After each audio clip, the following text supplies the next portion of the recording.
चलिए, तो the point is,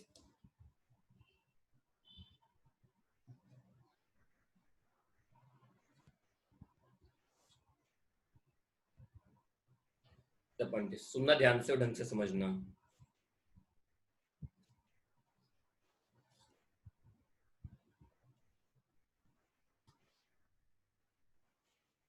मेरे पॉइंट ऑफ व्यू से, मेरे पॉइंट ऑफ व्यू से, ओके बिग बॉस, मेरे पॉइंट ऑफ व्यू से इस बार जो पेपर्स आने वाले हैं, अब वो चाहे किसी के भी हो, अब वो चाहे किसी के भी हो, और कहीं ना कहीं आप लोगों की गट फीलिंग भी यही बोल रही होगी कि इस बार जो पेपर्स आने वाले हैं, they might be much easier than other. ठीक है, मतलब मेरे हिसाब से इस बार आप लोगों के, चाहे वो सीए में हो, बीकॉम हो, एमकॉम हो या सीए हो, जो ये एग्जाम होने वाले हैं वो इजी वे में होंगे compare to other. Excuse me, because reason आप सबको पता है कि सिचुएशन क्या है। तो मेरे हिसाब से अगर आप लोगों की बुक में सबसे इजी चैप्टर्स में से कोई चैप्टर है तो वो है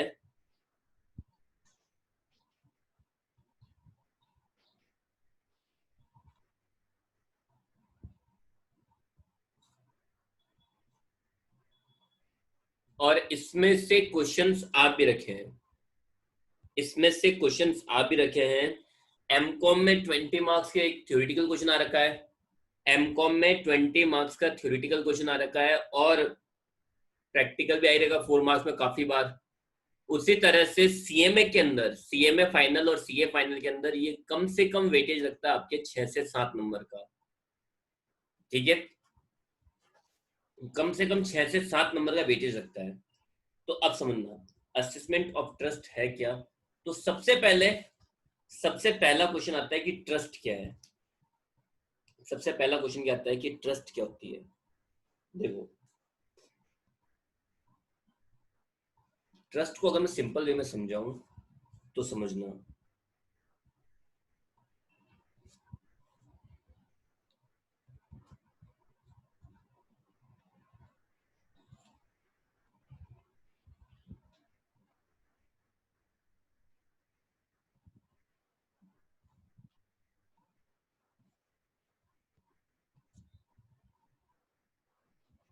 ठीक है, ट्रस्ट का मीनिंग समझना। एक बंदा है,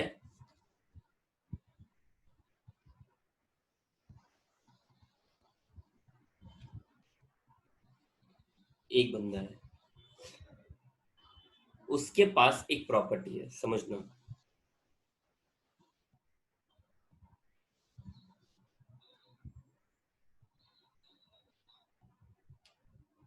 एक बंदा है, इसके पास में एक प्रॉपर्टी है,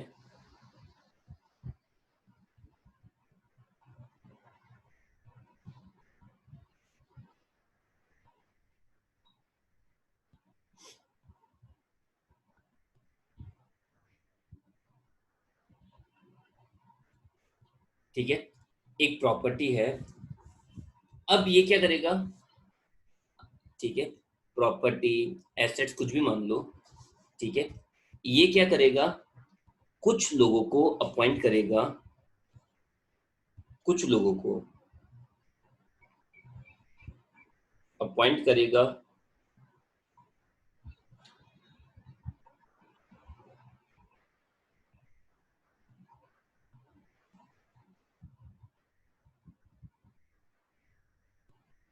ठीक है, जो क्या करेंगे, वो लोग क्या करेंगे, ये लोग होंगे जो,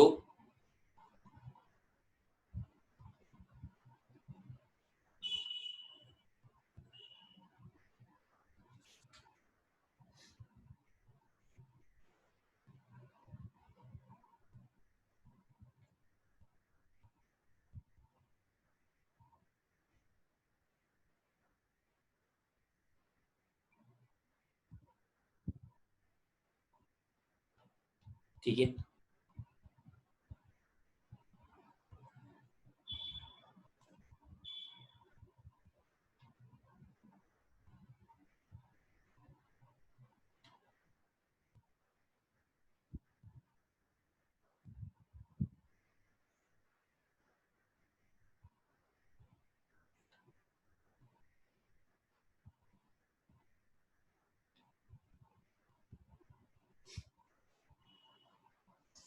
ठीक है, और सारा का सारा जो बेनिफिट होगा, ठीक है, वो इस प्रॉपर्टी की जो इनकम है,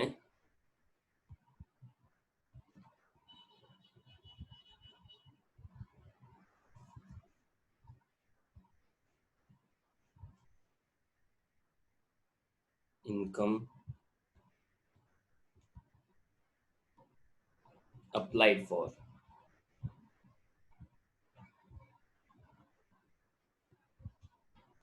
तो अब समझना इस पूरे टॉपिक को अच्छे से सुनना। होता क्या है, एक बंदा होता है, वो फॉर्म करता है, फॉर्म्स अ ट्रस्ट।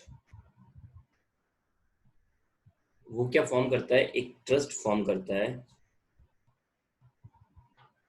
ट्रस्ट क्या होती है, ट्रस्ट और कुछ नहीं होता है, एक म्यूचुअल एक म्यूचुअल एग्रीमेंट होता है, म्यूचुअल अंडरस्टैंडिंग होती है, म्यूचुअल कॉन्फिडेंस होता है। ठीक है, मैं अगर इसे एक एग्जांपल से समझाऊं, तो इसको मान लेना एक स्कूल। अब आप सबके दिमाग में एक वर्ड आया होगा, सबके दिमाग में स, सबसे ऊपर कौन होता है, किसी भी स्कूल के अंदर सबसे ऊपर कौन होता है, उस स्कूल के ट्रस्टी। सबके दिमाग में आया होगा, ट्रस्टी ही सारी चीजें फॉर्म करते हैं, ट्रस्टी सारे रूल्स रेगुलेशन सब चीजें वही बनाते हैं, और फाइनली केवल और केवल प्रिंसिपल उनको अनाउंस करता है स्टूडेंट्स के लिए या टीचर्स के लिए, स्टाफ के लिए। आप लोगों को याद हो, मैंने ये एग्जांपल पहले कब दिया था, जब मैंने जीएसटी समझाया था। जीएसटी में सारी डिसीजन कौन लेती है, गवर्नमेंट लेती है ऑन रिकमेंडेशन ऑफ काउंसिल। तो वैसे यहाँ पे होता है कि सारे डिसीजन कौन लेता है, एक principal on recommendation of trust, मतलब सबसे ऊपर कौन होती है, ट्रस्ट। अब ट्रस्ट क्या है वो समझते हैं। तो देखो, एक बंदा है जिसके पास एक बिल्डिंग फ्री पड़ी है, एक बंदा है, ये बंदा है, इसके पास एक बिल्डिंग बिल्कुल फ्री पड़ी है, और ये इसे किसी नेक काम में लेना चाहता है। इसके पास एक बिल्डिंग बिल्कुल फ्री पड़ी है और वो इसे किसी नेक काम में, अच्छे काम में लेना चाहता है। तो ये बंदा क्या करेगा, ये बंदा एक ट्रस्ट फॉर्म कर देगा, एक स्कूल बना देगा, एक ट्रस्ट फॉर्म करेगा, इसका मतलब एक स्कूल बना देगा। अब स्कूल से क्या होगा एक्चुअली, समझना, स्कूल से क्या होगा, वो गरीब बच्चों को या ऐसे बच्चों को जो कैपेबल नहीं है, उनको कम फीस के ऊपर या बिना फीस के पढ़ा पाएगा। एक्चुअल मीनिंग ट्रस्ट का ये होता है, बाकी जो चलता है वो चलना दो, उसको अलग अपने अलग वे में नहीं लेते हैं, बाकी ये मीनिंग होता है। तो एक बंदा है, उसकी ये वाला बंदा है, ठीक है, इसके पास एक प्रॉपर्टी पड़ी है जिसको अच्छे काम में लेना चाहता है। तो उसने एक स्कूल बना दी, वृद्धाश्रम बना दिया, अनाथ आश्रम बना दिया, ऐसा कुछ बना दिया। ठीक है, अब अकेला तो इतनी बड़ी चीज को मैनेज नहीं कर पाएगा, इसलिए वो कुछ लोगों को अपॉइंट करता है, इसलिए वो कुछ लोगों को अपॉइंट करता है। तो देखो, जो जो बंदा ट्रस्ट बना रहा है, उसके दो नाम है।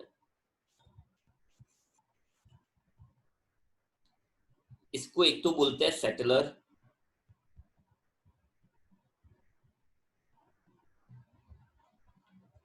ठीक है, और दूसरा नाम लेते हैं इसका ऑथर ऑफ ट्रस्ट।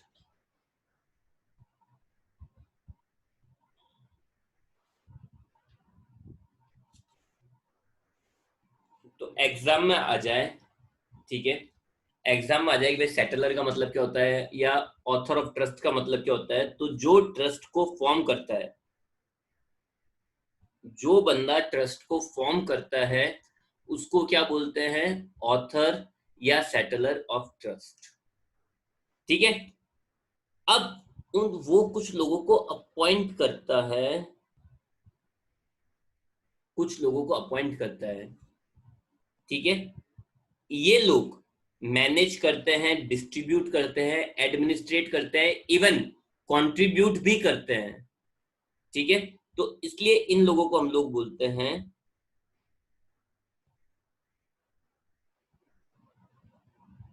ट्रस्टी। तो ट्रस्टी की डेफिनेशन क्या हो गई?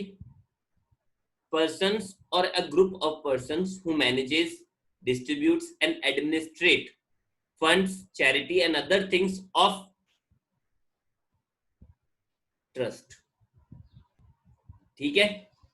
और ये हो गए स्टूडेंट्स, या इनको आप बोल सकते हो ये जो जिनके ऊपर इनकम अप्लाई की जाती है, जिनके लिए इनकम काम में आ रही है, वो होते हैं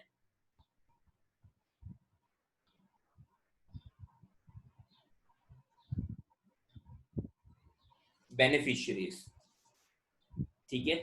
ये क्या होते हैं? बेनिफिशियरीज। तो द पॉइंट इज एक बंदा जिसके पास प्रॉपर्टी पड़ी है और वो ट्रस्ट बनाना चाहता है, ठीक है, अच्छे काम करना चाहता है। दूसरा, वो इसके लिए कुछ लोगों को अपॉइंट करता है जो मैनेज करते हैं, डिस्ट्रीब्यूट करते हैं, एडमिनिस्ट्रेट करते हैं, सब कुछ, वो कहलाता है ट्रस्टी। और जिनके लिए वो इनकम अप्लाई की जाएगी वो होते हैं बेनिफिशियरीज। देखो, कहीं कहीं कितनी जगह पे ट्रस्ट के मायने केवल और केवल इनकम को जनरेट करना बता दिया गया है, और हुआ भी है। कितने ही स्कूल्स हैं, कितने ही ट्रस्ट है जो केवल और केवल इनकम जनरेट करते हैं, इवन वो कोई भी सोशल एक्टिविटीज में एंगेज ही नहीं होते हैं, किसी भी सोशल एक्टिविटीज में एंगेज नहीं होते हैं। काफी सारे ऐसे ट्रस्ट है, लेकिन काफी सारे ऐसे ट्रस्ट भी हैं जो काफी सारे ऐसे ट्रस्ट भी हैं जो अच्छी चीजों के लिए काम कर रहे हैं, ठीक है। तो इसके लिए इंडिया में ट्रस्ट को दो पार्ट में डिवाइड कर दिया, ठीक है। मेनली इंडिया में ट्रस्ट को दो पार्ट्स में डिवाइड कर रखा है।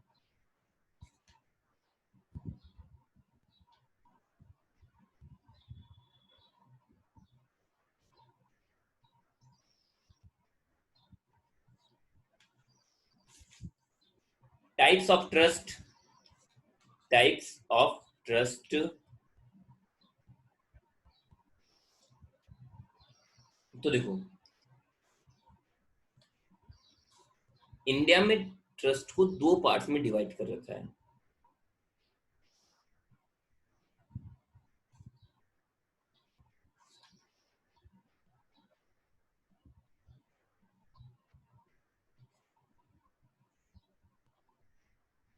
प्राइवेट ट्रस्ट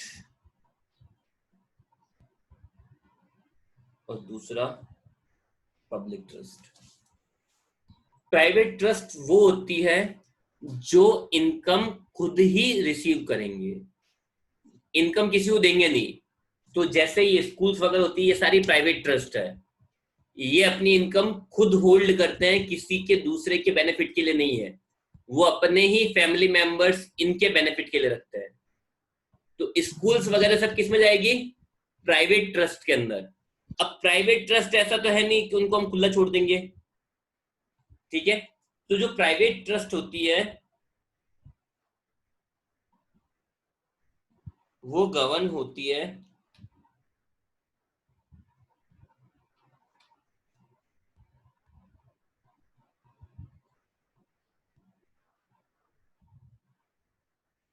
जो जितनी भी प्राइवेट ट्रस्ट है वो सारी सारी गवर्न किससे होगी? Indian trust act. देखो, यहाँ पे जो एग्जांपल था कि इनकम अप्लाइड फॉर बेनिफिशियरीज, तो आपके दिमाग में अगर ये आया हो कि यार ये तो गरीब बच्चों के कल्याण के लिए होता है, तो यहाँ पे आके गवर्नमेंट ने दो तरह के ट्रस्ट बना दिए।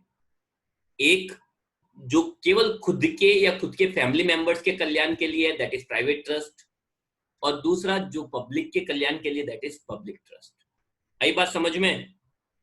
एक जो फैमिली मेंबर्स, फॉर एग्जांपल मेरे पास एक एसेट पड़ी है और वो एसेट मैंने ट्रस्ट में कन्वर्ट कर दी, तो इन दैट केस जरूरी नहीं है कि मैं भला ही करना चाहता हूं। दैट मीन्स उससे जो भी इनकम जनरेट होगी वो मेरे फैमिली मेंबर्स इनके लिए काम आ जाएगी, ठीक है। और वहीं पे पब्लिक ट्रस्ट को भी दो पार्ट में डिवाइड कर रखा है।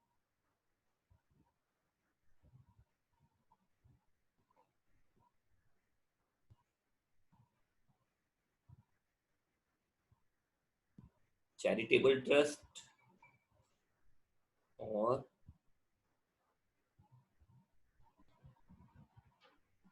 Religious trust.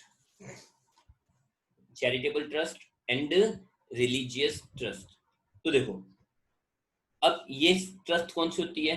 ये होती है हेल्पिंग ट्रस्ट, जो गरीब बच्चों की या फिर गरीबों की या इनकी हेल्प के लिए होती है। ये होती है पब्लिक ट्रस्ट, ठीक है। और ये होती है registered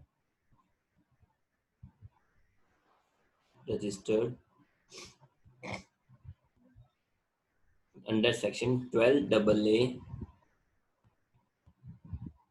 of income tax act 1961। तो अब समझना बात को वापस से अच्छे से। एक बंदा जो ट्रस्ट फॉर्म करता है वो होता है सेटलर और ऑथर। फिर जो लोग मैंने फंड्स को जो लोग फंड्स को जो लोग फंड्स को मैनेज करते हैं, डिस्ट्रीब्यूट करते हैं, एडमिनिस्ट्रेट करते हैं, वो लोग होते हैं ट्रस्टी। और जो इनका जिन पर इनकम अप्लाई होती है या जो रिसीव करते हैं वो होते हैं बेनिफिशियरीज, ठीक है। फिर ट्रस्ट दो तरह की है, private and public. Private trust उसको गवर्न होती है इंडियन ट्रस्ट एक्ट 1882 के अकॉर्डिंग। और पब्लिक ट्रस्ट होती है चैरिटेबल ट्रस्ट और रिलीजियस ट्रस्ट, जो 12 AA के अंदर रजिस्टर्ड होती है। दूसरी बात, जो ट्रस्ट डीड होगी,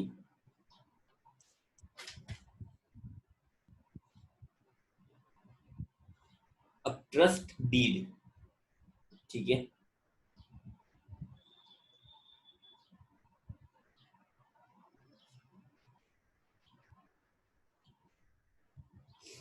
रैंडमली तो आप ट्रस्ट डीड भी बना सकते हो, जैसे पार्टनरशिप डीड होती है वैसे।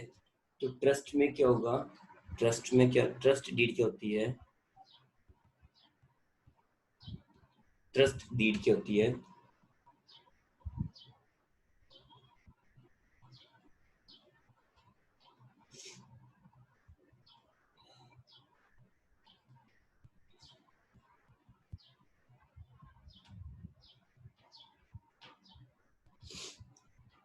Written document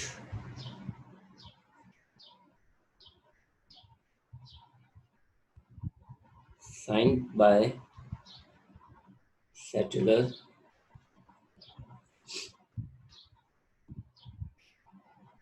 in presence of, settler sign करेगा in presence of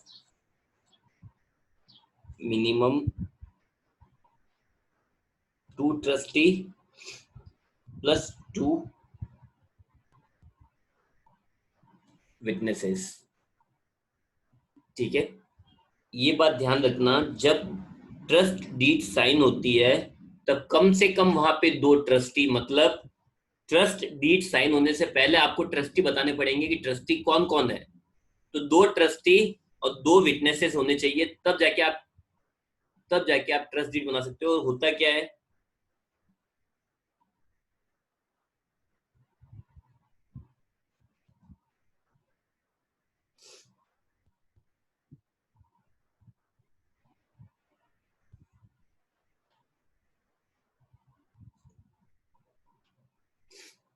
trust deed trust के ऑब्जेक्ट्स वगैरह को डिफाइन करती है। जो ट्रस्ट डीड होती है वो ट्रस्ट के सारे ऑब्जेक्ट्स, ठीक है, उन सबको object,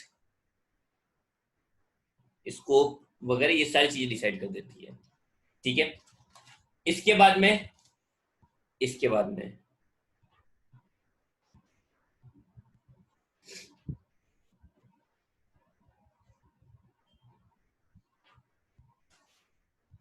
next,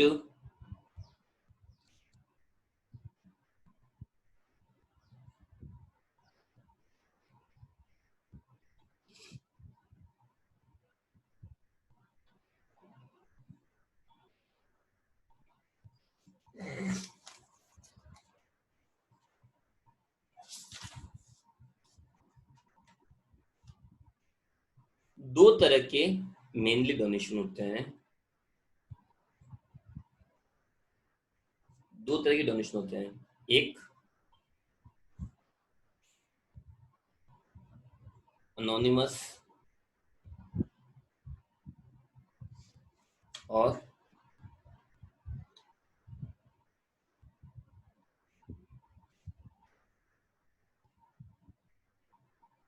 anonymous and non anonymous. इनका मीनिंग क्या होता है? Anonymous means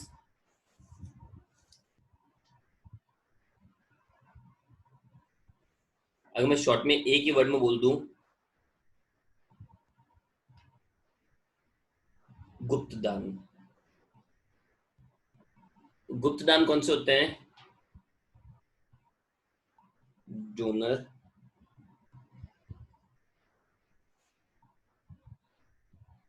does not provide his identity, उसकी आइडेंटिटी, उसका नाम, एड्रेस कुछ भी नहीं बताता है, तो वो हो गया अनोनिमस डोनेशन। और नॉन अनोनिमस मीन्स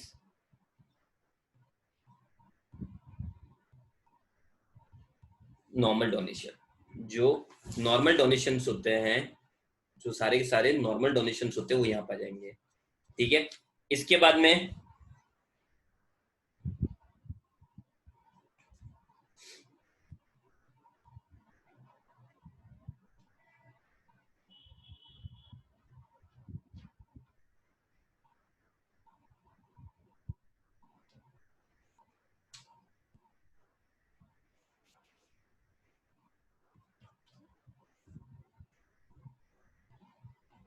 एक चीज होती है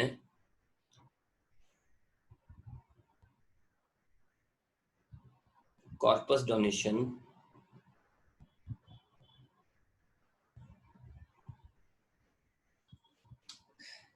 अब कॉर्पस डोनेशन क्या होता है? कॉर्पस डोनेशन दोनों से मिल सकता है, अनोनिमस भी हो सकता है, नॉन अनोनिमस भी हो सकता है। ठीक है, कॉर्पस डोनेशन अनोनिमस भी हो सकता है, नॉन अनोनिमस अनोनिमस भी। तो अनोनिमस तो मतलब गुप्त दान और नॉर्मल दान, तो इन दोनों में ही कॉर्पस डोनेशन क्या होता है? तो उसका मीनिंग है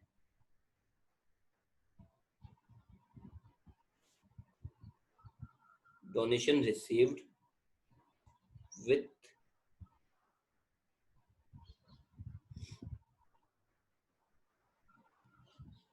इंस्ट्रक्शन ऑफ यूज।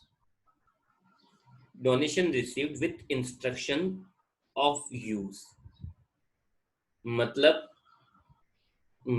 आपको डोनेशन उसके इंस्ट्रक्शन के अकॉर्डिंग मिलेंगे। जैसे डोनेशन रिसीव्ड फॉर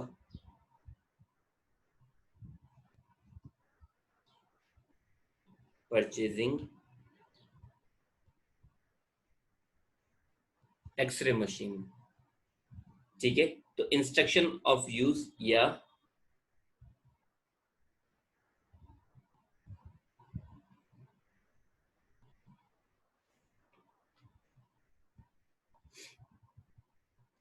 डोनेशन अगर आपको रिसीव हो रहा है इंस्ट्रक्शन ऑफ यूज या स्पेसिफिक पर्पज से, जैसे डोनेशन मिला for purchase of x ray machine.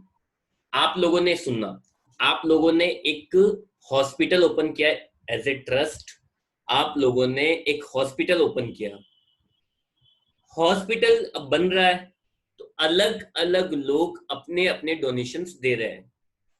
तो उतने में ही मैंने एक डोनेशन दिया कि इन पैसों से केवल और केवल एक्सरे मशीन खरीदनी है और कुछ नहीं। ये मेरे क्लियर इंस्ट्रक्शन है। तो आपके लिए वो पैसे क्या हो गए? एक तरह से आपकी एसेट हुई या लाइबिलिटी हो गई? प्रैक्टिकल वे में आंसर दो। मैंने, आप लोग एक ट्रस्ट बना चुके हो, एक हॉस्पिटल बना रहे हो, मैंने आपको पैसे दिए हैं केवल और केवल एक्सरे मशीन खरीदने के लिए। तो वो पैसा आपके लिए एसेट के रूप में आया या लाइबिलिटी के रूप में है? वो जो पैसा है आप लोगों के पास में एसेट के रूप में आया या लाइबिलिटी के रूप में है?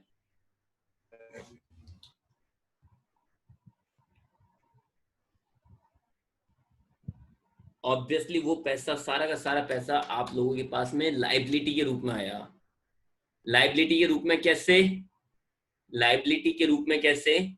आप लोगों की रेस्पॉन्सिबिलिटी बढ़ गई। मैंने आपको पैसा दिया तो अब आपको एक्सरे मशीन खरीदनी है, अगर नहीं खरीदते हो तो मैं क्या बोलूंगा? पैसे खा गए मेरे, तो ये लोग मेरे पैसे खा गए।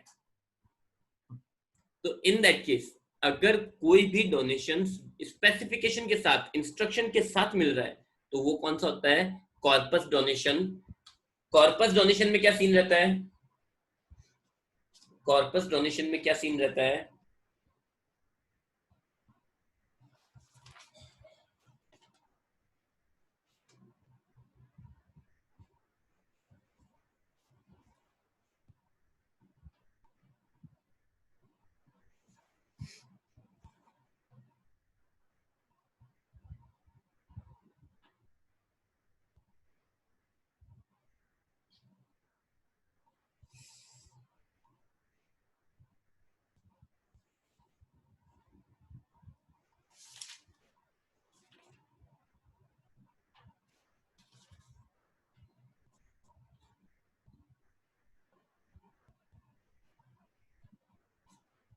कॉर्पस डोनेशन, कॉर्पस डोनेशन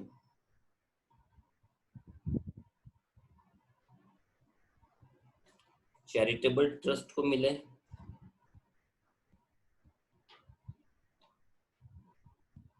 और रिलीजियस ट्रस्ट को।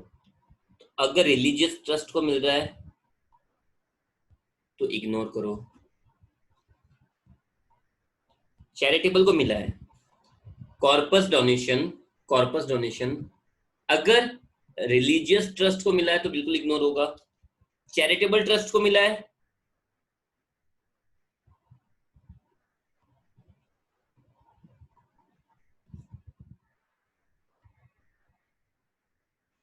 Anonymous and non anonymous. अगर नॉन अनोनिमस है तब भी इग्नोर करो, और अगर अनोनिमस है तो कंसीडर कर दो। The point is, corpus donation मतलब होता है ऐसा डोनेशन जो बिना इंस्ट्रक्शन के साथ मिला है। ठीक है,